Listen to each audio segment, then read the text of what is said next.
me, Sierra Perry, and today I'm doing a reaction video. Why is it so hard to cure cancer? This is something different than what I usually do. I hope you guys like it, and if you guys do like it, let me know. I'll react to something else. Anyways, I haven't seen this one. It's by Ted Ed, and I just want to be able to put my input out there as well on it. Anyways, I'm going to go ahead and start the video. Why is it so hard to cure cancer? Let's start. History repeats, but science reverberates. Why is it so difficult to cure cancer? We've harnessed electricity, sequenced the human genome, and eradicated smallpox. But after billions of dollars in research, we haven't found a solution for a disease that affects more than 14 million people and their families at any given time. Cancer arises as normal cells accumulate mutations. Most of the time, cells can detect mutations or DNA damage and either fix them or self-destruct. However, some mutations allow cancerous cells to grow unchecked and invade nearby tissues or even metastasize to distant organs. Cancers become almost incurable once they metastasize. Okay. I don't want to say almost incurable. They do have a point when they say almost incurable, but I want to put my input out there that there are that I've heard a few cases where it's metastasized and it's they were able to go with the treatments and they were cured, but there's some, it depends on what type of cancer you had to start with and where it metastasized. Like, say if it metastasized in the brain or the lungs, that's like the hardest to get rid of. Like, the hardest. My grandmother died of, ultimately, it was breast cancer, but then she got the breast cancer cured, and now she had it metastasized to her brain a couple years later, and she died ultimately from that. So yeah, some cases I've heard that patients are almost cured, pretty much cured. They just have to visit the oncologist every now and then to do PET scans or whatever. But yeah, I won't say almost incurable, but yeah, let's see the rest of the video. And cancer is incredibly complex. It's not just one disease. There are more than 100 different types, and we don't have a magic bullet that can cure all of them. For most cancers, treatments usually include a combination of surgery to remove tumors, radiation and chemotherapy to kill any cancerous cells left behind. Hormone therapies, immunotherapy, and targeted treatments tailored for a specific type of cancer are sometimes used too. In many cases, these treatments are effective and the patient becomes cancer-free. But they're very far from 100% effective 100% of the time. Oh, that's sad. So what would we have to do to find cures for all the different forms of cancer? We're beginning to understand a few of the problems scientists would have to solve.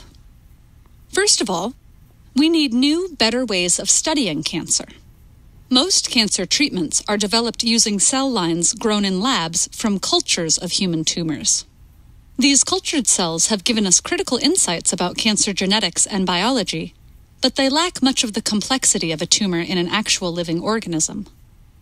It's frequently the case that new drugs which work on these lab-grown cells will fail in clinical trials with real patients. One of the complexities of aggressive tumors is that they can have multiple populations of slightly different cancerous cells. Over time, distinct genetic mutations accumulate in cells in different parts of the tumor, giving rise to unique subclones. For example, aggressive brain tumors called glioblastomas can have as many as 6 different subclones in a single patient. This is called clonal heterogeneity, and it makes treatment difficult because a drug that works on one subclone may have no effect on another. Here's another challenge. A tumor is a dynamic, interconnected ecosystem where cancer cells constantly communicate with each other and with healthy cells nearby. They can induce normal cells to form blood vessels that feed the tumor and remove waste products. They can also interact with the immune system to actually suppress its function, keeping it from recognizing or destroying the cancer. If we could learn how to shut down these lines of communication, we'd have a better shot at vanquishing a tumor permanently. Additionally, mounting evidence suggests we'll need to figure out how to eradicate cancer stem cells. These are rare but seem to have special properties that make them resistant to chemotherapy and radiation.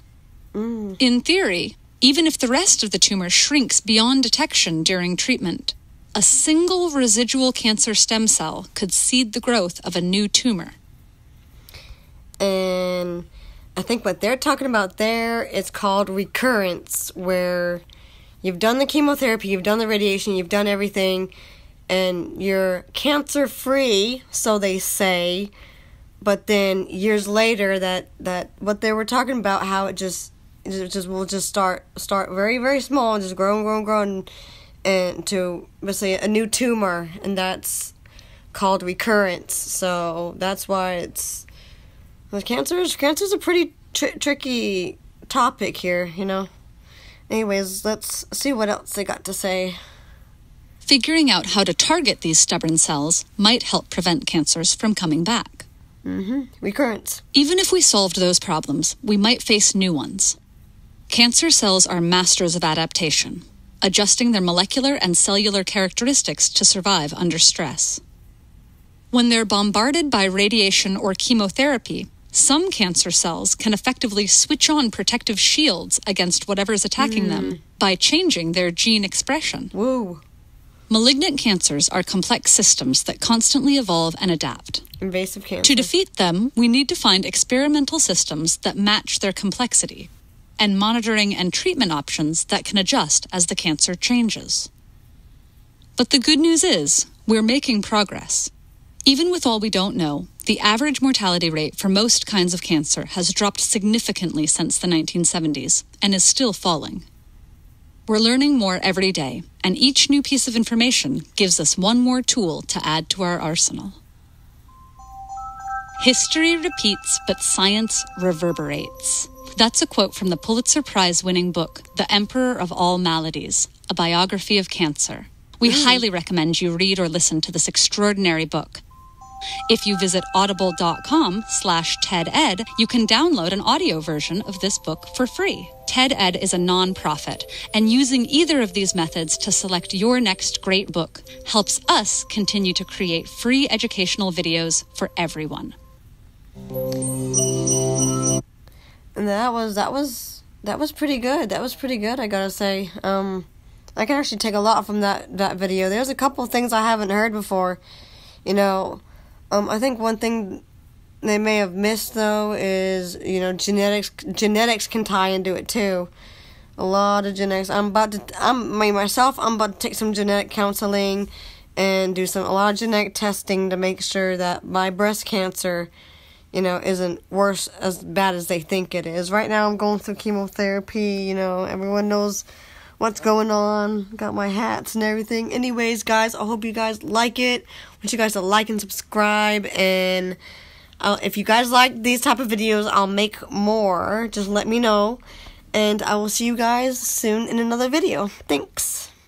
Hey guys, I hope you liked today's video, the reaction video. If you guys like them, I'll make sure to make more. And anyways, next week I have my new Taxol I'm starting, and get my results for the echocardiogram and have my doctor's appointment this upcoming week. I'll let you know how that goes in my next video, and make sure to like and subscribe, and if you like these videos, I'll make sure to do more. I'll see you guys in another video. Thanks.